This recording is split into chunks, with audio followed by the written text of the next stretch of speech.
بسم اللہ الرحمن الرحیم۔ اگر آپ کی عمر 60 سال سے زیادہ ہے تو آپ یاد رکھیں کہ آپ کو جو مسائل درپیش ہیں وہ اصل میں بیماریاں نہیں ہیں، وہ ایک عمر بڑھنے کا تسلسل ہے۔ جب ہماری عمر بڑھتی ہے تو ہمارے اعضاء کمزور ہوتے ہیں، ہمیں یادداشت کے مسائل بھی درپیش ہوتے ہیں، ہمارے جسم میں دردیں بھی ہوتی ہیں۔ جب ہمیں یادداشت کا مسئلہ درپیش آتا ہے تو ہم سمجھتے ہیں کہ شاید ہمارے دماغ کا مسئلہ ہے اور ہم ہاسپٹل پہنچ جاتے ہیں اور اس کے لیے ہم میڈیسن کھانا شروع کر دیتے ہیں۔ ایسا نہیں ہے، یہ آپ کے دماغ کا مسئلہ نہیں ہے، کوئی بیماری نہیں ہے، آپ کو بھولنے کا مسئلہ نہیں ہے، بلکہ آپ کی عمر زیادہ ہوگی جس کی وجہ سے آپ کے دماغ کی عمر بھی زیادہ ہو گئی ہے۔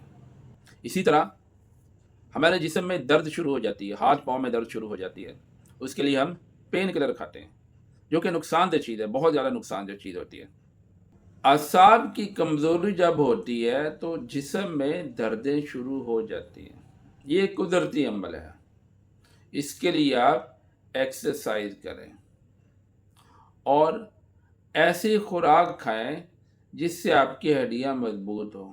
اسی طرح اگر آہستہ چلنا اور پاؤں اور ٹانگوں کا متوازن نہ ہونا یہ کوئی فالج نہیں ہے، بلکہ یہ آپ کے مسلز کی کمزوری ہے، جس کے لیے کسی دوائی کی ضرورت نہیں، بلکہ آپ نے اپنے آپ کو حرکت میں رکھنا ہے۔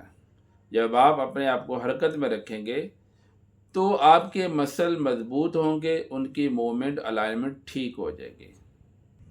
اسی طرح بزرگ حضرات کو نیند کا ایشو ہوتا ہے، وہ یہ سمجھتے ہیں کہ شاید یہ بیماری لگ گئی ہے، مجھے نیند نہیں رات کو آتی، حالانکہ وہ بیماری نہیں ہے، بلکہ وہ کیا کریں، وہ دن میں سورج کی شعائیں لیں اور اپنی سونے کی روٹین صحیح کریں۔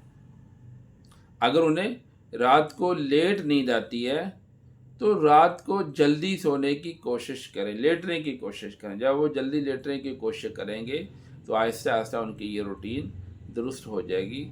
اور ایسی خوراک ہے جس میں تھوڑی سی چکنائی ہو، کیونکہ بعض اوقات خشکی کی وجہ سے نیند نہیں آتی۔